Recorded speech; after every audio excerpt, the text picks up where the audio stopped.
Hey everyone, either welcome back or welcome to my channel. And in today's video, I want to provide my quarterly meditation update.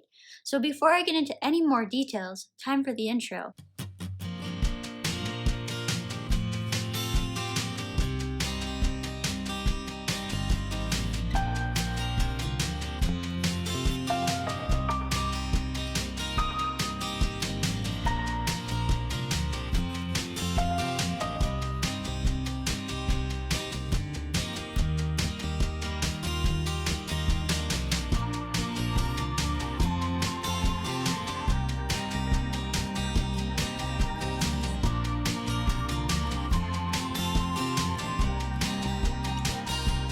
If you don't find this topic to be your favorite, that's perfectly fine. But the reason why I talk about meditation quarterly on my channel is because of how much it helps me with managing IIH.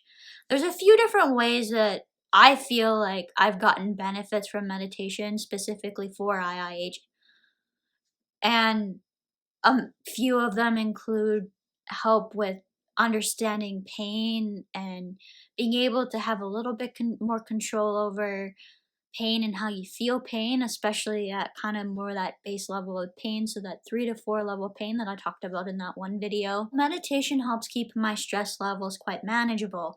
As you will have seen in the last video, I feel like meditation is one of the top things that I do. I do these updates to show where I am in my meditation journey, because this is a journey. It's not something that you ever really seem to master. It's one of the things I love about meditation. There's always room for improvement. It's something that takes diligence and practice every single day to continue to do well. And even then, still, you feel like you have bad days, but as long as you continue doing it, it is something that seems to always get more and more beneficial over time. So, I'm still doing the same as what I did in July for my base meditation. So I'm still doing 40 minutes of meditation, 20 minutes with the timer, and 20 minutes daily meditation guided. And I use an app called Waking Up by Sam Harris. I love this app. It's the app I started on. And I do need to explore the app a little bit more and listen to more of the interviews and talks and lessons and all of that. But I just kind of feel like I'm so in my meditation routine now that it always slips my mind until later in the day. So my next goals are going to be to still kind of try and branch out from the base part of the app. I feel like I'm already getting the major benefit out of it, but I think it would be really neat to expand. I have expanded on some of the meditations. I personally really like the meditations with Loch Kelly. What has changed though is I do a lot more meditations with my eyes open now than what I was even 3 months ago. So a lot of times now I actually spend quite a bit of time with my eyes open. It's actually probably more eyes open at this point than it is eyes closed. It depends on the day, but I would say overall that it's leaning a little bit more towards meditation with eyes open than it is with eyes closed. Eyes open offers you a very different feeling during meditation than it does with eyes closed. The eyes closed I do if I really feel the need to want to relax. It also depends on what meditation I'm doing that day. With the guided meditation, sometimes the guided meditations are with eyes closed, but when given the choice, I feel like I'm doing more with eyes open, if that makes sense. I am also considering turning on a new feature that's included in the app. It's called Moment. And what it'll do is it'll send you notifications to do just little tiny sessions. I believe they're 1 or so minutes during the actual day. And what it's training you to do is to take minutes of mindfulness out of your formal practice and get you to start doing it during the day. I've considered turning these on because I would like to start incorporating meditation more into my daily life. I feel like I'm quite good at setting aside formal practice time, but the rest of the day I feel like I'm not doing enough with regards to mindfulness. I am actually strongly considering turning this on. It won't be for a couple weeks yet because I don't want to have anything really going on that will interfere with putting this into practice. But I am strongly considering doing that, so I will update again in 3 months on if I've actually decided to do that. But I am strongly leaning towards actually turning that function on. Again, a few of the reasons why I may not consider doing that is battery life on my phone and just more notifications during the day. I already get so many that it can be distracting.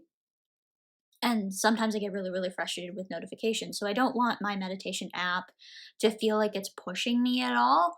So that's kind of one of the reasons why I don't turn on the feature, but I'm more leaning towards turning on the feature at this point, but we'll see. I want to kind of end this video with something that happened to me the other day during a meditation session, and kind of one of the reasons why I continue to do this practice and just love meditation practice in general.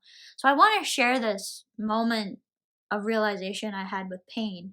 So as you guys know, I live with kind of a base level of pain. It's about a 3 to 4 on the scale that I've given you. For those of you who missed that video, it means that I notice it, that it's there, but it doesn't interfere with me doing anything at this level, 3 to 4. 5 to 6, if you will remember, I start to not be able to ignore it.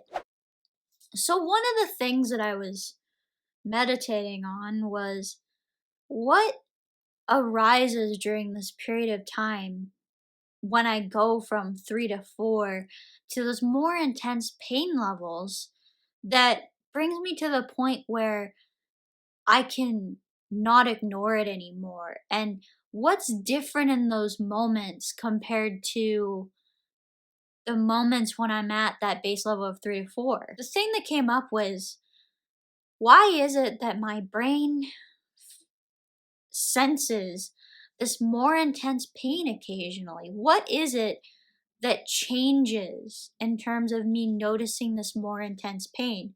Why does it happen? What's going on in those moments? What makes it go from a 3 to 4 to a 5 to 6, or even 3 to 4 to all of a sudden jump up to a 7 or 8? I gotta say though, right quickly, this is really, really hard to describe because it's stuff that happens in the moment. And sometimes I really don't remember exactly what I was feeling in that direct moment. Like it's something that really only happens. But I know this realization was that, well, consciously, there's nothing really going on. Like, but what is the actual reason for why all of a sudden my consciousness or whatever this is making me feel in a more intense pain when it's so often at this 3 to 4 level? It was really, really fascinating to me in the moment. And it's kind of one of those things of, well, if nothing is really changing, then why is this spiking up? Now, there's biochemical reasons probably why I'm experiencing more intense pain, but consciously, what makes me go, oh, well, that's now a 7 to 8 rather than a 3 to 4? Like, why all of a sudden do I pay attention to this pain but not this other pain? Why is it that I can ignore that pain but not this other pain? It's just absolutely fascinating to me. And I know I'm probably making no sense to anyone, but I wanted to be able to share this. And I guess if any of you have had a similar experience, then drop down in the comments down below and let me know what you think about it. But that's kind of what happened to me in that moment. And it was a really big moment of realization going, what is actually going on in these moments that switches me from a 3 to 4 to those more intense pain levels? If you have any comments or questions, be sure to leave them down below. If you've made it this far in the video, don't forget to subscribe, turn your notifications to all so you never miss another video. If you enjoyed the video, be sure to give the video a like. If you're watching on Facebook or Instagram, be sure to like and follow. And as for now, that's it for today. Bye everyone.